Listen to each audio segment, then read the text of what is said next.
মেসিকে সাপোর্ট করে আর্জেন্টিনা টিমকে সাপোর্ট করে ফ্ল্যাগ ডান্সের মাধ্যমে কিন্তু বাংলাদেশকে রিপ্রেজেন্ট করতে চাই, হ্যাঁ, ইন ফিউচার। গতকালকে কিন্তু মিষ্টি চিলড্রেনকে নিয়ে ফ্ল্যাশ মব করেছি, টি শার্ট ডিজাইন ওয়ার্কশপ করেছি, ওখানে আমি যে ডিজাইনটা করেছি মেসি বাচ্চাদের সাথে লেটোতে আমি এই কাজটা করেছি। ওয়ার্কশপের আশা করি, কারণ আমরা তো হলো আর্জেন্টিনা আর মেসির ফ্যান, আমরা তো চাবো যে ওয়ার্ল্ড কাপ সে জিতে।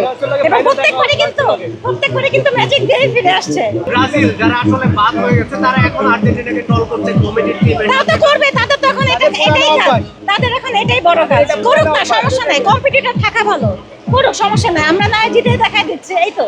মোজো বিরাট কারবার জিতে নাও ফ্যামিলি কার, স্পোর্টস বাইক ছাড়াও লক্ষ লক্ষ নিশ্চিত গিফট। যে জিতুক, আমরা আর্জেন্টিনার সমর্থক, আমরা চাই সে জিতুক, কিন্তু যে জিতবে ফাইন, তাকেও ওয়েলকাম, এটাই হলো কথা। আমরা কখনো কাউকে ছোট চোখে দেখি না।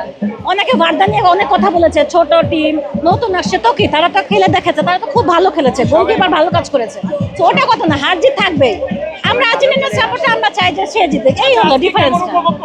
খুবই ভালো, এই যে বৃষ্টির মধ্যে ভিজে ভিজে খেলা দেখেছি, খেলা দেখা সার্থক।